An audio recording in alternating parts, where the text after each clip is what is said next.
Welcome to Making a Meal of It, the podcast for eaters of all appetites who want to reimagine and reinvigorate their relationships with food, food culture, and food systems. I'm your host, David Santo, a writer, teacher, and artist working in and with food. Today's show focuses on the tensions that arise among and within food systems, including the conflicted relationships between colonialism and indigenous foodways, and between food, technology, and the bio-geophysical environment. That's nature in less fancy words.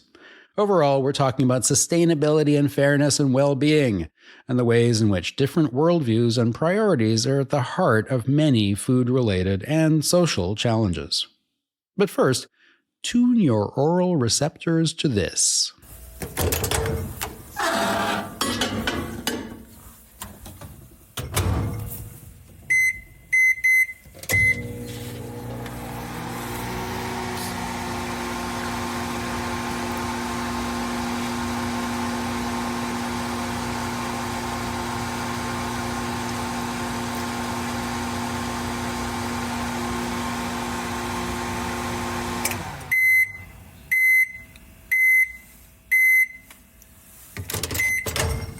That was the sound of the military-industrial food complex. Yeah, right. It was a microwave oven heating up a dish of leftover pasta.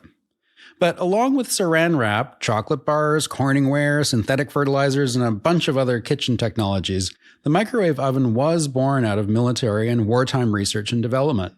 Wars, both cold and hot, have long been a source of scientific and technological innovation, and in times of relative peace, the industries that profit dramatically from supplying armed conflict often turn their capitalist eyes to the domestic sphere.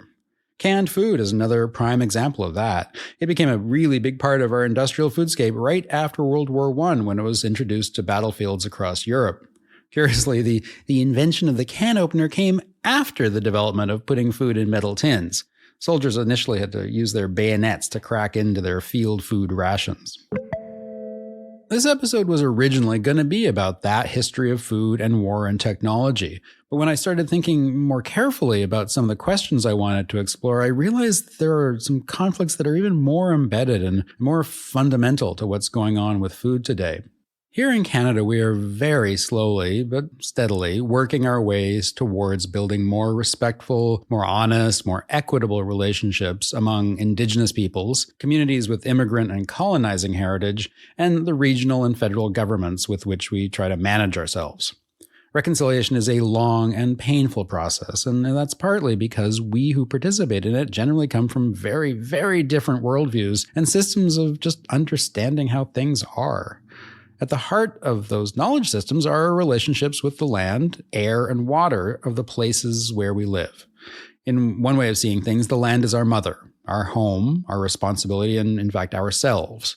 So nurturing it in a reciprocal way is the only path towards a good present and a sustained future.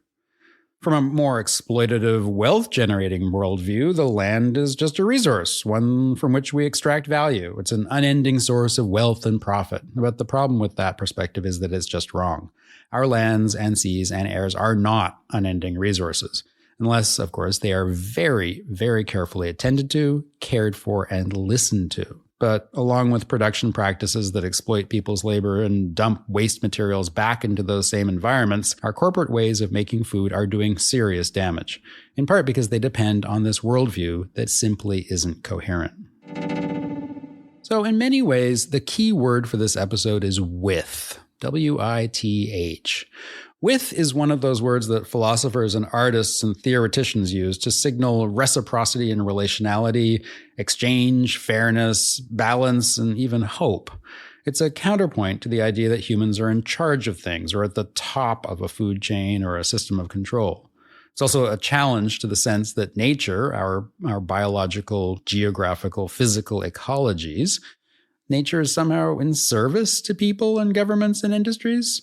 But that's not what our relationship with nature is. We are with it. We are with the land and the waters and the air, not their master and commander, and certainly not their owner. So being a little less top-down, in fact, a lot less top-down, is the only way that humanity is going to keep going on this planet. Of course, that assumes that humanity's continued existence is a good thing. I mean, I tend to think so, but it's not necessarily a given when you take a bigger perspective on, well, life. Anyway, that's a subject for another episode, or maybe just for another podcast altogether. To help us think through and unpack some of the conflicts within food systems and with other systems, I have two conversations to share today. The first is with a teacher and learner of Indigenous food knowledge, who gives a course on the subject in Canada's first and only undergraduate program in food studies.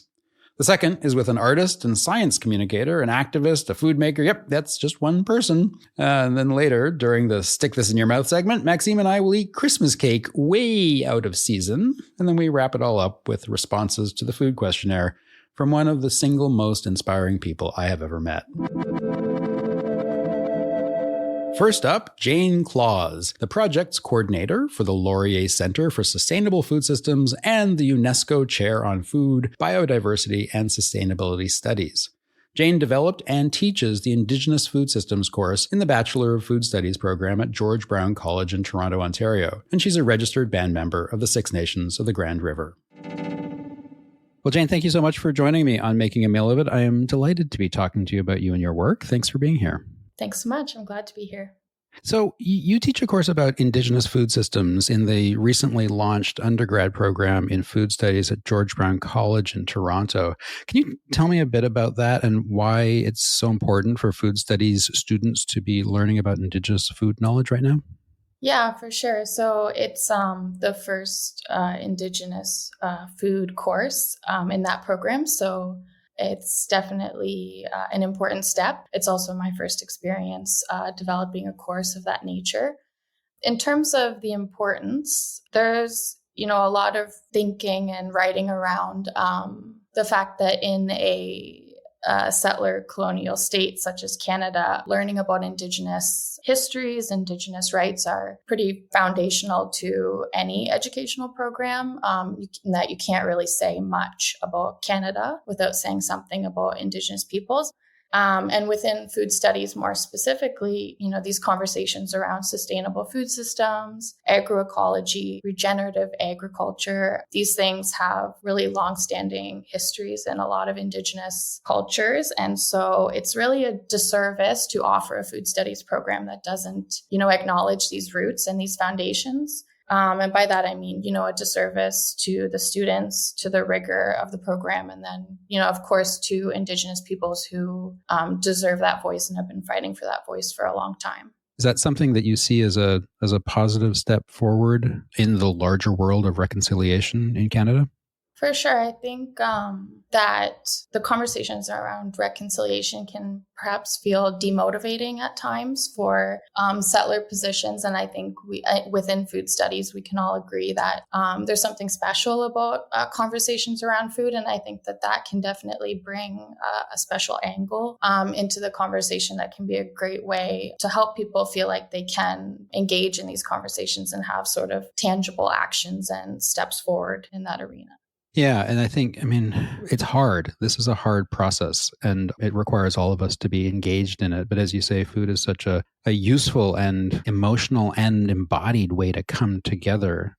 Tell me a bit about how you view Indigenous food systems and food knowledge and food ways as being different from the very widespread transnational industrial corporate food systems that much of the world is embedded in right now. I know it's a sort of a huge question. What's the difference between this and this? But I think somewhere in there, there's an interesting tension and set of conflicts that are important to talk about and to be figured out. Yeah, I think it is a massive question, and it's something that I struggled with in developing the course. Statistics Canada puts First Nations in the country at around 630. Then that's at least 630 complex and unique food systems that I'm being asked to summarize in an introductory course. Of course, everyone understands that's not super feasible. So if I were to talk about main themes, I tend to talk about how Indigenous food systems are relational, reciprocal, ethical, very place-based and territorial, community-specific even. I'm Haudenosaunee, and Haudenosaunee food might not even look the same between my community and another community. So there's a lot of nuance there.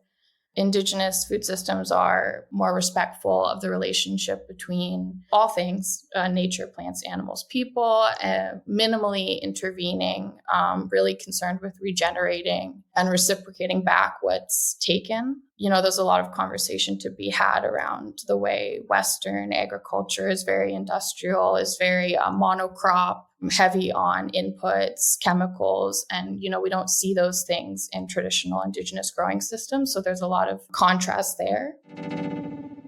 And then I like to also maybe give a few examples. So food guides are a great way to kind of see the differences between systems. So I go through a Haudenosaunee food guide that was developed on Six Nations of the Grand River. And you can see even in the arrangement of the food guide how different the philosophical, the kind of conceptual differences are between the two.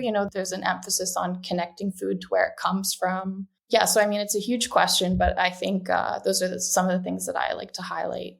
Well, yeah, thank you for doing that, because I even as I pose the question, I know it's a bit of a ridiculous one, because it's like saying, could you describe the food of the planet, or could you describe the food of Europe, or anything like that? As I have understood it, there's this term pan-indigeneity, which basically is the problematic effect of conflating all Indigenous peoples and communities into one group. And that's what we really want to avoid when talking about anything, including Indigenous food systems. So what you're saying is really anytime food is talked about within Indigenous knowledge construct, you want to be specific instead of saying, oh, this is what all Indigenous people do, blah, blah, blah. That's not helpful. It's about being specific to the community, specific to the people, specific to the place. That's what we should be doing in all cases. It's a bit like when people say, well, what's Canadian food? Well, Canadian food is diverse. Why would we ever say that Indigenous food is not diverse? Yeah, there is an interesting history to pan-indigeneity. I think that a lot of it can be situated in early Indigenous sovereignty movements. At the time, it was called Pan-Indianism, and it's associated with perhaps groups like the American Indian movement in sort of the 40s, 50s, 60s. And at that time, it was an intentional choice to present a united front in hopes that that would make a stronger case for political demands. But hopefully by now we're reaching a point where Indigenous peoples can have different and, even conflicting political concerns, and that can be okay, and that Indigenous peoples don't have to reduce themselves to one-dimensional versions and sort of paint this idea that we all are the same, we all agree, we all want the same things. It's certainly not true. And I think that it doesn't feel full or genuine to be engaging in that anymore. So part of the work of the people who are in non-marginalized groups is to better understand that diversity and get close to it, presumably, and learn in specific ways rather than believing sweeping generalizations. Proximity is an interesting thing to consider, and something that I thought a lot about in developing and teaching this course. I think one thing we've learned in academia is that we've actually often had excessive and extractive proximity and access to Indigenous knowledge, and that hasn't necessarily been a useful path towards reconciliation. So that's when scholars or researchers go and basically use a community as a research subject, but don't collaborate in the research process? Yeah, there's huge histories, very long histories of extractive research processes where whole careers were built on non-consensual research projects with Indigenous people, even Indigenous children, and that didn't benefit those groups at all. And, we still see that to some extent today in more subtle ways, where the knowledge produced, the communications, the reports, the benefits of the project are not adequately shared with the community. Yeah. And that's been a problem with a lot of different forms of research over the history of academic research, is that it's usually to the benefit of the academics and not to the people or the things that are being studied. Yeah. So my approach to teaching the course is less about transferring knowledge from me to my students and more about creating a space and a conversation for how to ethically engage with Indigenous peoples and their knowledge on the foundation that it is their knowledge and it won't be your knowledge, even as you learn about it. And I think that, of course, sharing the things I learn about my culture and my community is a really important exercise in demonstrating the beauty and the sacredness of Indigenous knowledge. But I think my main hope is that by demonstrating that beauty, it will motivate young food studies scholars to act in meaningful allyship. That allyship is really so central. So you're creating a new generation of food studies allies who can be part of this big process. I mean, is that fair to say? Is that too grand? I mean, yeah, that's a little grand, but I hope to at least maybe create one Okay. ally. Yeah, well, and one will then create another and sharing this idea, because it's really about unlearning a lot of what we think academic knowledge is or knowledge about food is, and also unlearning the sometimes well-intentioned idea that all knowledge should be open and free. And in fact, some knowledges are meant to be held by people and not freely disseminated around the world. And that's another thing that we need to learn, that, for example, not all Indigenous food knowledge is to be shared with non-Indigenous people. Yeah, I think it's just a question of, if you take Indigenous knowledge out of the context of Indigenous communities, then it doesn't have the same meaning, it doesn't have the same weight. And so it's just a question of whether it's right or useful for that knowledge to be translated, and how much translation until there is inaccuracies in the knowledge and those sorts of things. So even in my own life, I remind myself that appreciating something doesn't mean that I need to own it. Well, and that's a very consumerist and capitalist and Western notion that if you like something, you should take it, you should have it, you should possess it, you should own it, you should buy it, whatever. And that's really very much a biased way of thinking. So tell me about your food. If we're talking about not generalizing and not being too broad or pan-Indigenous, tell me about what you find most interesting about your Haudenosaunee food. If you care to share. Sorry, here I am trying to extract knowledge from you. I'm sorry. No, I think everything is interesting. It's a huge privilege to learn things about my own culture throughout life. And so I'm, endlessly fascinated with everything. I think specific to my community or my home reserve, there's a lot of great things going on. So, I can give a few shout outs. There's Yowego, which is Chef Tanya Brandt's Haudenosaunee fusion. So it's a bit of traditional and modern. She has a restaurant and a catering service there. And there's, Grianase Greenhouse, which is a native plant propagation and ecological restoration initiative. There's a great article in Canadian Food Studies Journal about the Healthy Roots and Our Sustenance initiatives on Six Nations, which actually generated the Haudenosaunee food guide that I mentioned and teach in my class. And I will include all of those references and links in the show notes for our listeners who are interested in learning more. Yeah, there's way too much to mention. I mean, Haudenosaunee food is so rich. But I think that if I were to give sort of one example of the food that really kind of sums up the food culture and values, is the Three Sisters planting method. So I find myself really drawn to that. It's intercrop or companion crop planting with corn, bean, and squash. And it's also Indigenous to other nations, and every nation has their own story and their own practice with it. For us, the Three Sisters are part of some versions of the Haudenosaunee creation story. Mm-hmm. Essentially, corn, bean, and squash are said to have grown out of the body of Sky Woman when she sacrificed herself for Haudenosaunee life in general. And so, they grew out of her body together, and so we grow them together. They're planted together so that they can support each other. So the corn provides a pole for the beans to grow up, and the beans provide nitrogen to the soil for the health of the other plants. And so it's a lesson that things are stronger when together. And I think what resonates the most for me with that is that this relationality of Haudenosaunee culture is really present in, all things, like down to the way that we grow food. So philosophical and ethical lessons are built into even the way that we learn to grow food. And I think that's really powerful. And also just the way that food and story are so intertwined. I think that the Three Sisters and the creation story is a great example of the way that within my culture and a lot of other Indigenous cultures, food is so wrapped up with story. Food is present as a person, as a lesson, as a life, as a gift in so many of our stories. So I think that of all the things, I find myself perhaps most drawn to the Three Sisters. Thank you so much for sharing that story and sharing all of the knowledge that you have this afternoon. I really appreciate your time, and I'm so glad that this course exists, and I wish you all the best of luck in the continuing teaching of it and all the creation of future allies. Hopefully there will be strong relationships developed throughout all of our careers. Yes, absolutely. Thanks so much.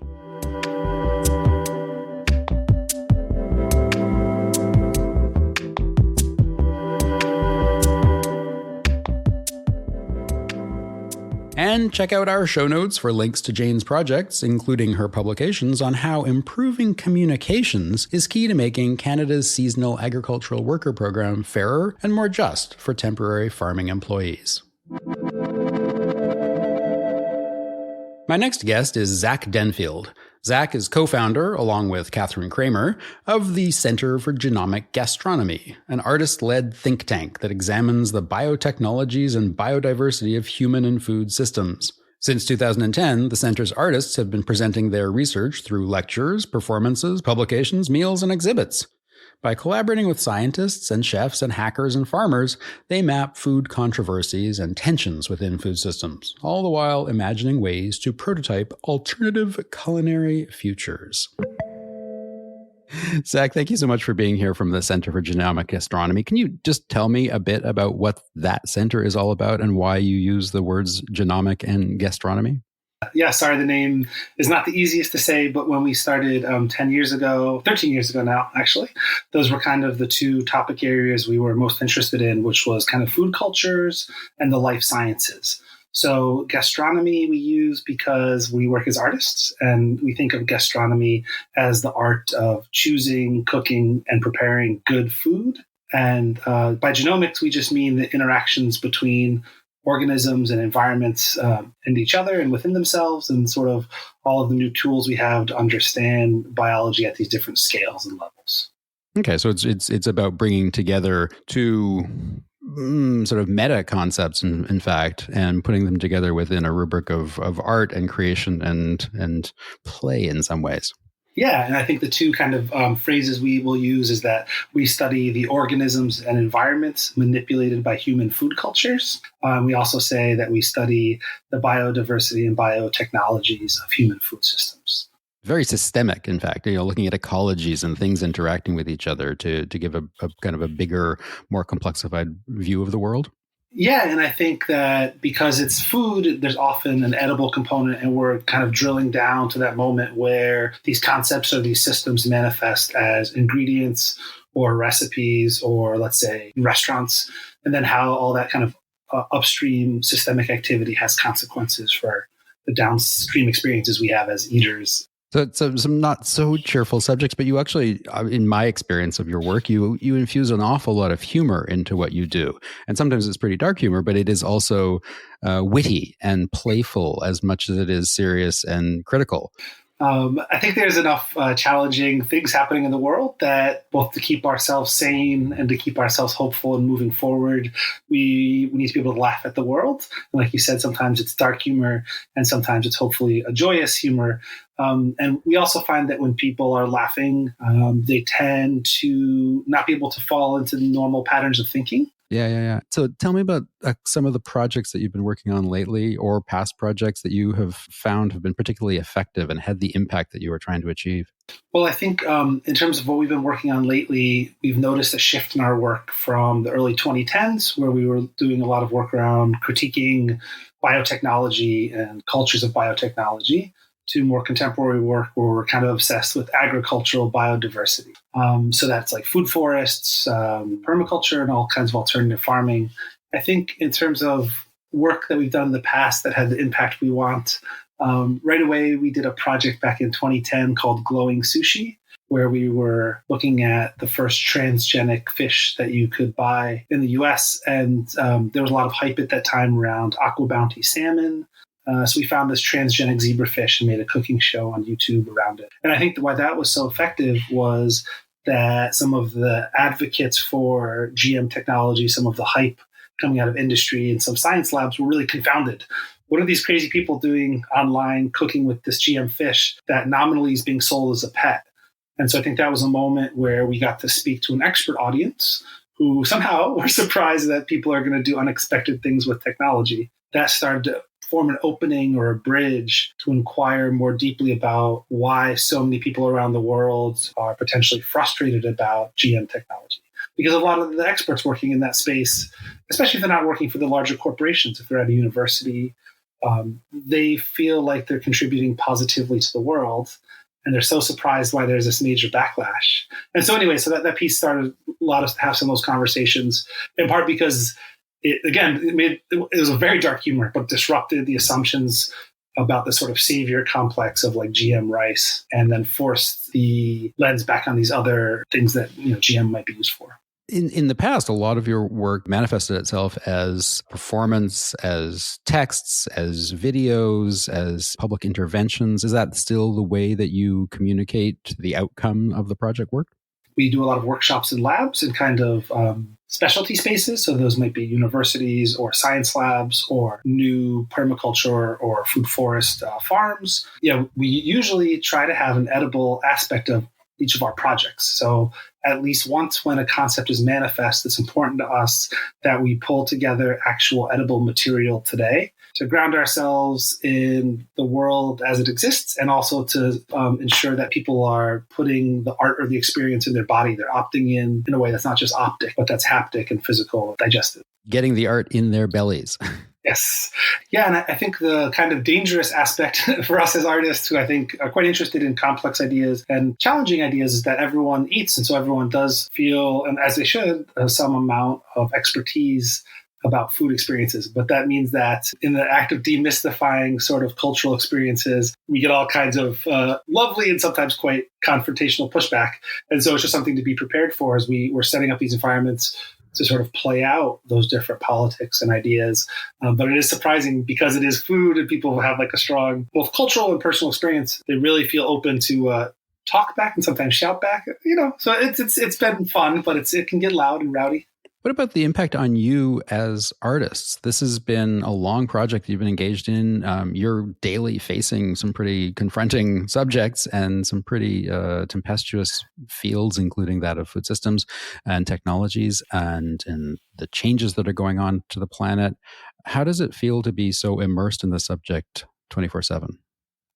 Both Kat and myself have a child who's 6 years old, and Emma has now a 1-year-old. And I think having to actually feed another human being who's kind of experiencing the world and tastes for the first time keeps one a bit humble. And so I wouldn't say our art has a direct impact in all of our everyday food choices and engagements. But whether we're an activist or an artist or even a scientist, we are stretching our imaginations to what's possible. And then when you have a 5-year-old that decides they hate what you made for dinner, you kind of start to have some reality check.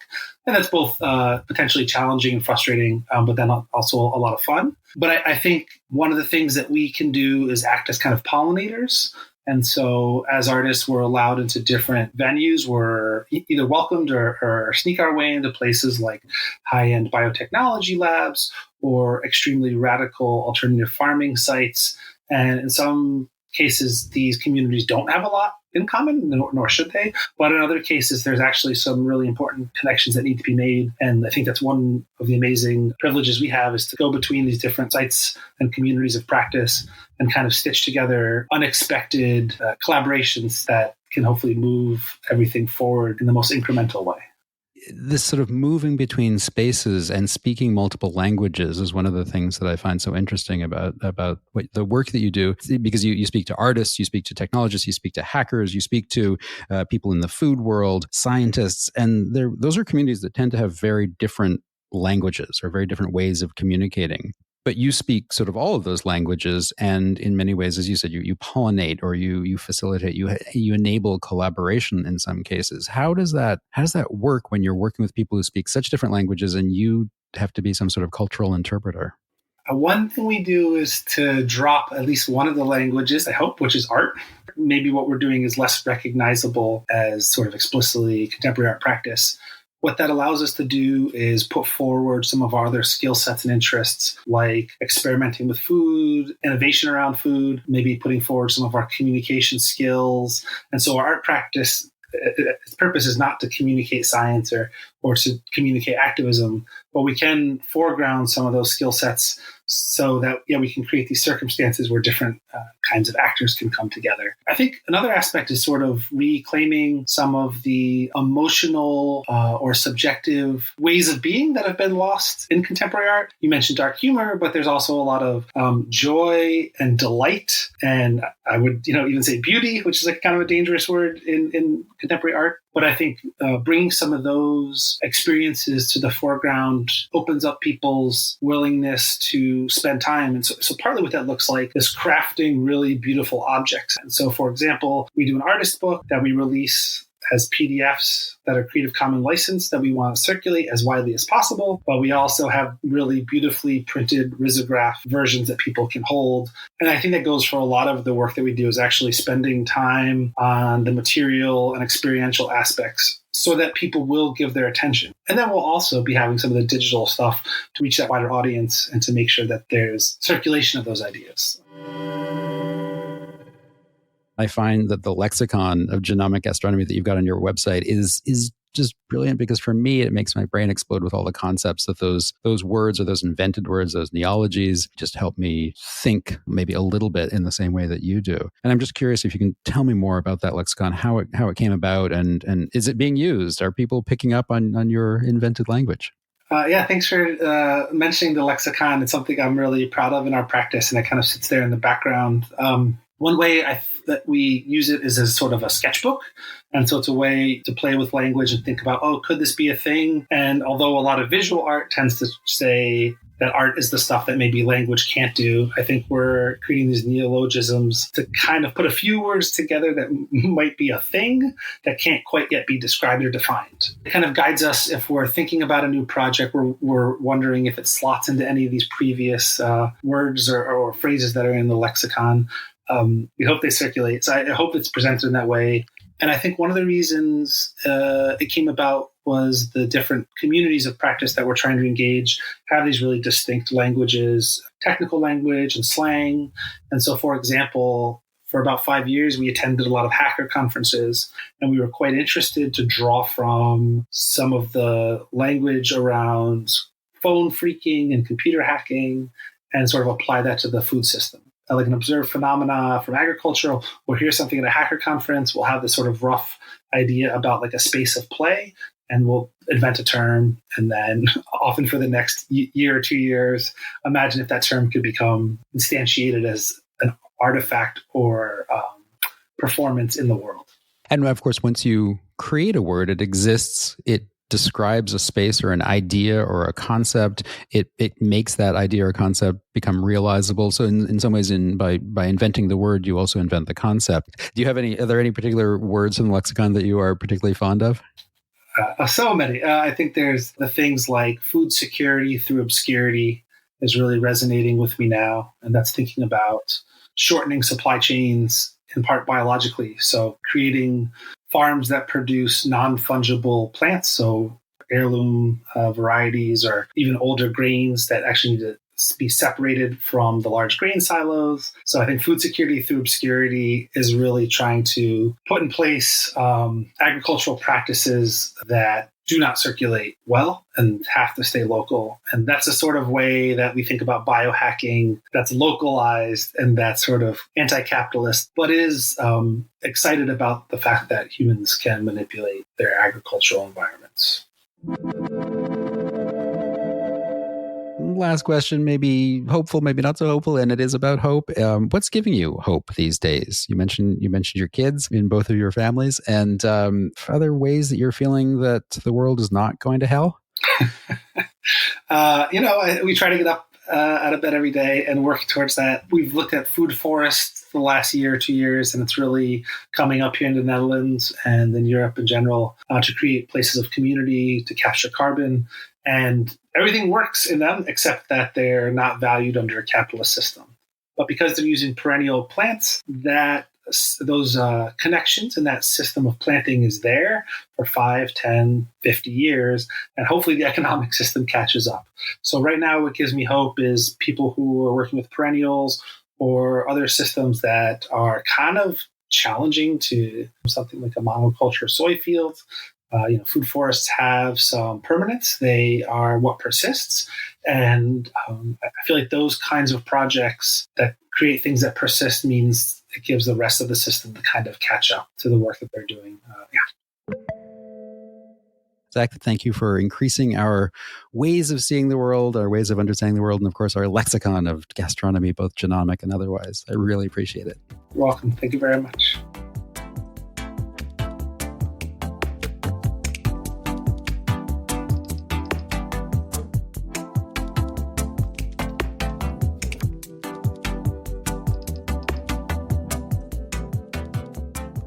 And for more about the Center for Genomic Gastronomy, check out their website at genomicgastronomy.com. It's full of great writing, images, provocations, and all sorts of other good stuff. And their blog at genomicgastronomy.com/blog comments on emerging issues like the fast food industry's recent moves to start playing with, and actually then backing off from, surge pricing.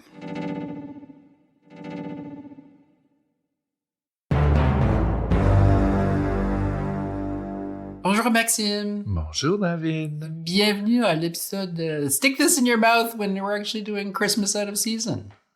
We are. We're in March. Happy holidays. Happy holidays. Happy end of winter. So we got a piece of Christmas cake in front of us. It's actually a big old British style fruitcake. Mm-hmm. What do you think of it? It looks pretty chunky. Yes, it looks very chunky, and I'm surprised that we're eating it in March. Well, it does seem to last almost forever. Yes, and that's a little scary. It's a little scary, but it's high sugar content, so it permits it to not need refrigeration much, or even anything more than a bit of a dose of brandy every once in a while to keep it moist and delicious.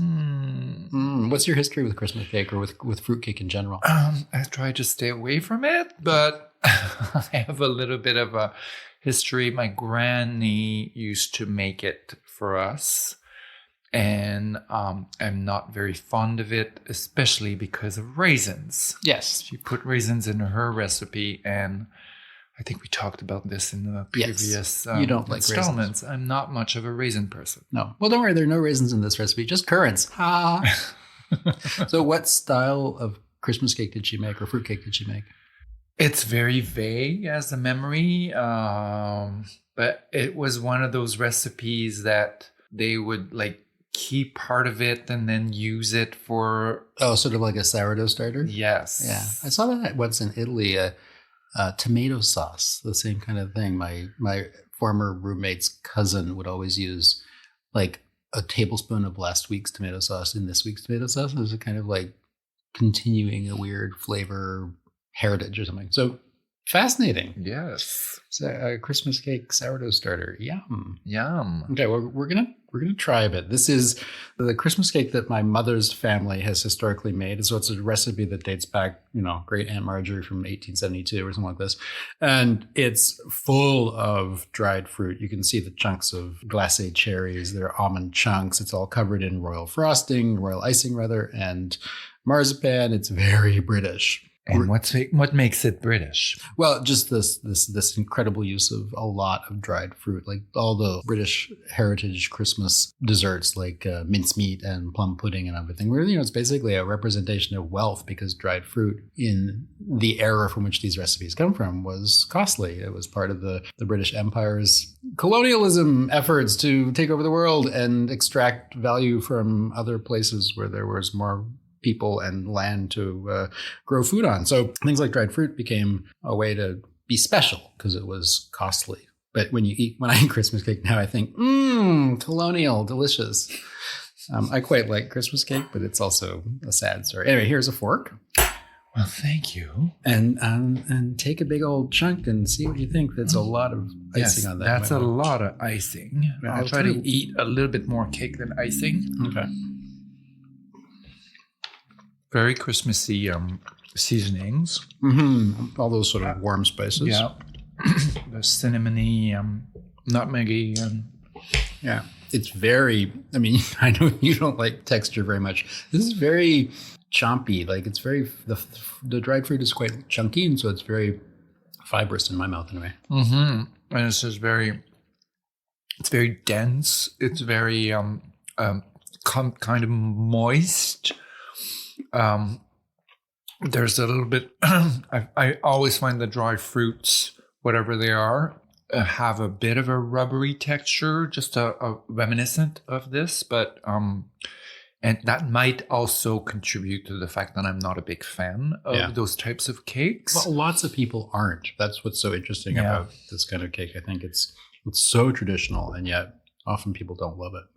And this one is actually, it's a good taste. It's a good taste, and it's also and there's no raisins. Yeah, just those nasty little currants. Wow. Are you a convert? I might become. Are you being nice about my family? No. I'm actually liking it more than I remembered liking it. But knowing that because there's always this scary part in eating. Fruitcake for me is the first bite and realizing if there is raisins or not. And then especially if you're a guest somewhere and you want to be a nice guest, you try to eat around. And so every time it's the scary part of discovering the raisins or not. Yes. Well, there's no raisins jumping out of us. There so we you can go. Celebrate. It's the merriest Christmas ever. The big, scary raisins.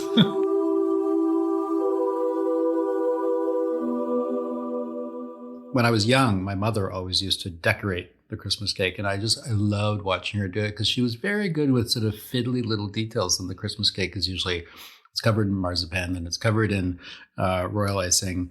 And then my mother would pipe on all sorts of lovely flourishes and add slivered dragée, and then take little pieces of glacé pineapple and glacé cherries and make beautiful flower arrangements, sort of poinsettia decorations. And I was just always in awe of her when she was doing this. And now she doesn't do it anymore.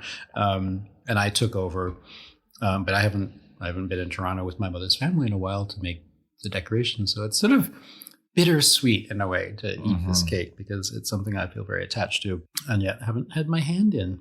Maybe I'll make a Christmas cake for Hanukkah this year. Sure, why not? It'll maybe be made with potatoes and have a sour cream frosting. We're not at one more contradiction in our lives. Celebrating Christmas with a Jewish person. It's hybrid, it's fusion, it's everything we are. It's Montreal. Yes, it is. Well, I wish you a very festive season. And I'm looking forward to seeing you at Halloween in a week. Sure. Thanks, Maxime. Au revoir. Bye.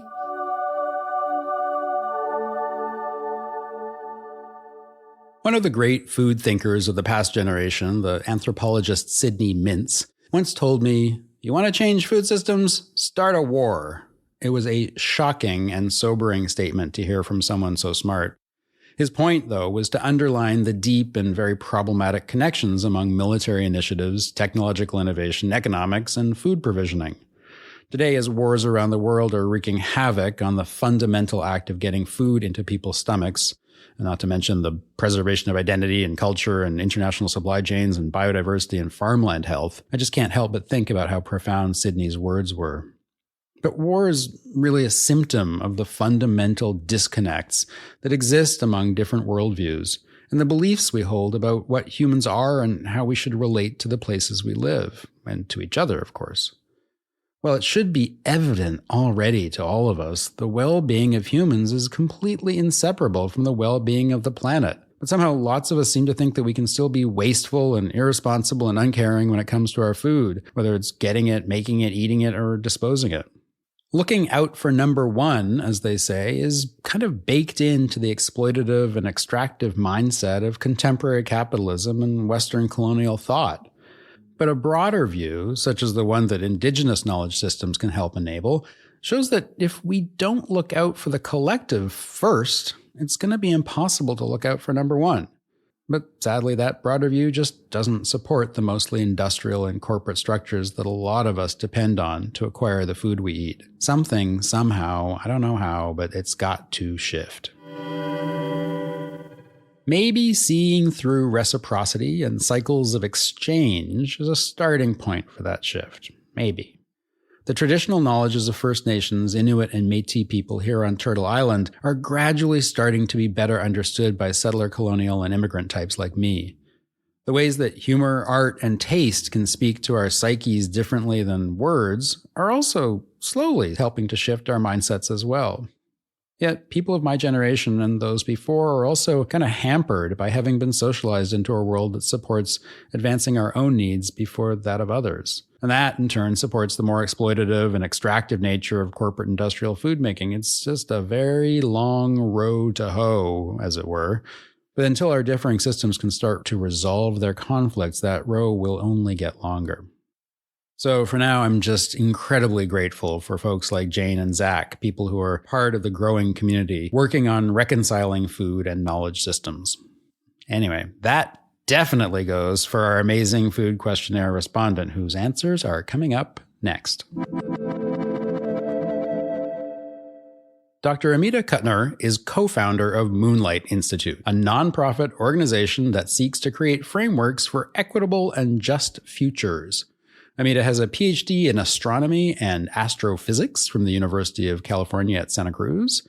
They ran for Canadian Parliament in 2019, and then they served as interim leader of the Green Party of Canada between 2021 and 2022.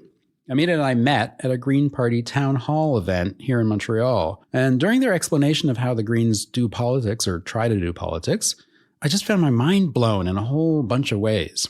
At one point, I got incredibly excited about the ways in which systems, political ones, ecological ones, social ones, food ones, just don't often play well with each other. So I put up my hand and I asked Amita, would you teach systems theory to elected officials everywhere? Since I thought that that would be the only way for governments and citizens to actually start understanding each other.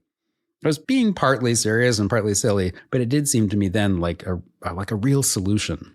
Anyway, Amita has now moved on from politics, but I think their teaching about systems is still part of the future. I certainly hope so. In the meantime, here are their great responses to the food questionnaire. At the time of our recording, Amita described himself as a limitless, liminal life form. Amita, what is your idea of a perfect food? Something that is tasty and provides balanced nutrition. Of what food or food context are you afraid or distrustful? Barbecues, like the event, due to the meat fest aspect. What word or concept describes a well-balanced food system? Sustainable. What word or concept describes why food systems often remain unbalanced? Commodification. Which food person do you most admire? Whomever just cooked for me. Which food innovation do you try to ignore? Most pre-prepared, shelf-stable, processed foods. Like Twinkies, not preserved foods or meals, but maybe I could reduce this to whipped topping or foods made of petroleum, which are gross. What is your greatest gastronomic extravagance? Vanilla bean custard, or maybe croissants. For what do you hunger? Flavor. On what occasion do you feign satiety? When offered a bad dessert, please, no more dry banana or date loaves, it ruins an evening. What do you most dislike about dinner tables? Awkward use of space, usually, or etiquette. What is the quality you most like in a fruit? A balance of sweet and sour. Which condiments do you most overuse? Hot sauce, vinegar, and, unfortunately, butter. What kinds of gardens make you happiest? Vegetable. Which culinary skill would you most like to have? Pastry skills, probably lamination in particular. If you could change one thing about nutrition, what would it be? The quantity of calories needed to survive. As much as I love food and eating, it would be so convenient to not have to eat as much or as often. What do you consider your greatest edible achievement? Good savory tarts, flaky crust, caramelized onion and tomato probably. If you were to die and come back as an edible animal, vegetable, or mineral, what would you like it to be? A nitrogen fixation nodule on a cover crop root, though it would also be fun to be a fungus. Where and or when would you most like to dine? At my mother's or my grandmother's table, neither of which is really possible or likely anymore. What is your most treasured kitchen implement? I would like to say it's the good knives, but it's actually the dough whisk. What is your favorite highly processed food? Potato chips. What is your favorite aroma? Orange blossoms. What spice, kitchen implement, or cookbook do you use most rarely?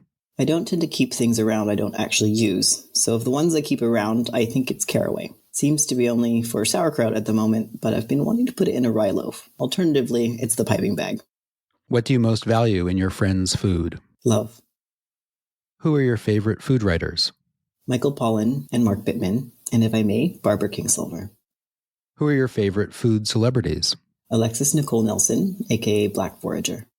With which cuisine do you most identify? It's split between Cantonese and North Indian. What are your favorite agricultural, culinary, or gastronomic words? I have lots of them, so I'll go with aspic, which happened to be the nickname of one of my dogs named Aspen because she too was a meat jello. What would you eat as your second to last meal? A thali with vegetable biryani, aloo paratha, palak paneer, malai kofta, matar paneer, raita, and ras malai. What question would you add to this questionnaire or like to ask me? What fruit or vegetable were you surprised to find out how it grows?